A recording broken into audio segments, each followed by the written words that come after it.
Ունեցել եմ 2 մենամարտ, երկուսն էլ հաղթել եմ ժամանակից շուտ։ Մենամարտել եմ, այսպես ասեմ, իմ ընկերների հետ, հա, քանի որ մի հավաքանից ենք բոլորս։ Որ ռինգ ելնելուց առաջ ասում են ներկայացնում է բանակի կենտրոնական մարզական ակումբը,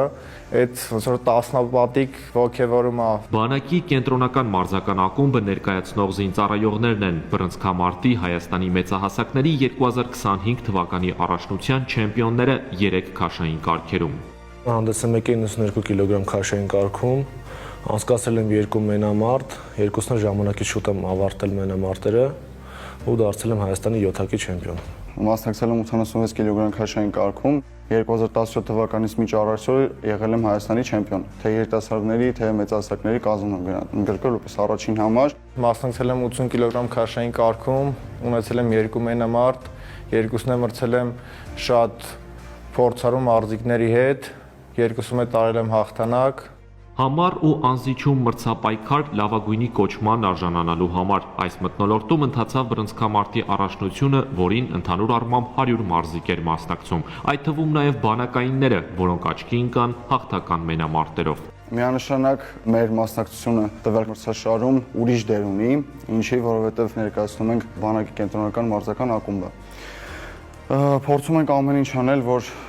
բարձր կերպով ներկայացնենք, բարձր կերպով անունը պահենք։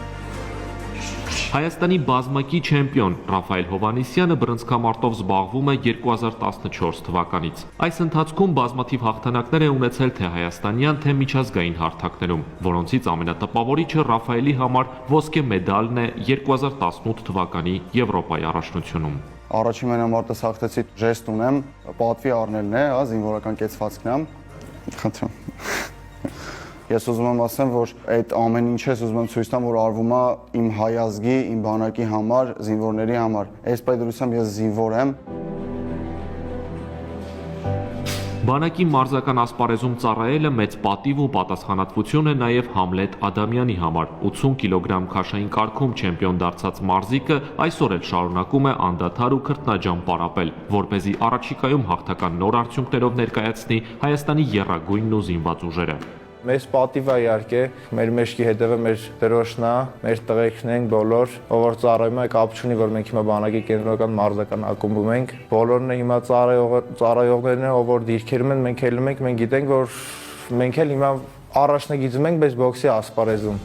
Դեռ տղեկը առաջնագիծում են սահմանում, մենք բոքսի ասպարեզում ենք առաջնագծում։ Ու պետք է նենց անենք, որ հասնենք հաղթանակի։ Ոնց որ տղեկն են մեր միշտ անում, մինչև վերջ, նույնը մենք ենք մինչև վերջ անում, որ հասնենք հաղթանակի։ Մենք էլ սենց ոգևորենք մեր տղերքին, որ ավելի տոկուն լինեն սահմանագծին, փառք ու պատիվ իրենց։ Բանակային բռնցքամարտիկներից ամենաերիտասարդն ու ծանր քաշայինը Դավիթ Սիմոնյանը բռնցքամարտի Հայաստանի մեծահասակների 2025 թվականի առաջնությունում նույնպես գերազանց հանդես եկավ։ 92 կիլոգրամ քաշային կարգում նա ժամանակից շուտ հաղթեց 2024 թվականի Հայաստանի չեմպիոնին։ Ամեն մենամարտել իր դժվարությունն ունի, ամեն մեկն էլ միտեղ ինչ-որ sense տպավորվում է էլի մեջը, բայց դե որ ծանր հարվածողներ են լինում, տեխնիկապես արագ են լինում, որ կարող ես իրենց հաղթես, արդեն այդ դառնում է քո համար ավելի բարձր ցուցանիշ էլի, որ ուժեղ տղեկի հաղթում ես։ Անկեղծ հպարտանում եմ, որ մեր դրոշը բարձր եմ պահում որպես բանակային, քանի որ բոլորի սպասելիքները արդարացնում եմ, հենց Եվրասիայի գավաթի առաջնությունը կայացավ իմ բանակային ծառայության ընթացքում։ Այդ ժամանակ արդեն զգացի, որ ես զինծառայող եմ ու արդեն հասկացա, որ իմ ծառայությամբ կարողացել եմ պիտանի լինել իմ հայրենիքին։ 2023 թվականին դարձել եմ Եվրոպայի հաղթող երիտասարդների, 2024-ին փոխչեմպիոն եմ եղել Եվրոպայի։ Բանակի կենտրոնական մարզական ակումբը ներկայացնող բռնցքամարտիկներն այժմ ակտիվորեն պարապում են ու օրեցօր ավելի բարելավում մարզավիճակը։ Ապրիլին տղաները կմասնակցեն Երևանի Գավաթ մրցաշարին, իսկ մայիսին արդեն կներկայացնեն Հայաստանը Ղազախստանում կայանալիք մեծահասակների աշխարհի առաջնությունում։ Հովհաննես Պարաշյան, Ռազմիկ Տիգրանյան, Զինուշ